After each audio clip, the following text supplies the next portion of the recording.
Did you know that over 200,000 Americans die in emergency rooms every year? What most families don't realize is that an ER death costs almost $10,000 more than a regular funeral.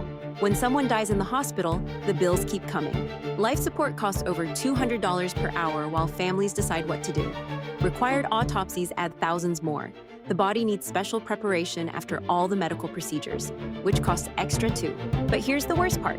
Families have to make burial decisions while they're still in shock. Medical bills arrive for months after the death. Funeral homes want payment right away, but insurance claims take forever to process. Hospital counseling fees pile up. Administrative costs keep growing. All of this happens during the most painful time in a family's life. The older you get, the higher your chance of an ER visit. Heart disease, cancer, accidents. These are the top killers in America, and each one could leave your family with this hidden financial nightmare. Get a free quote today.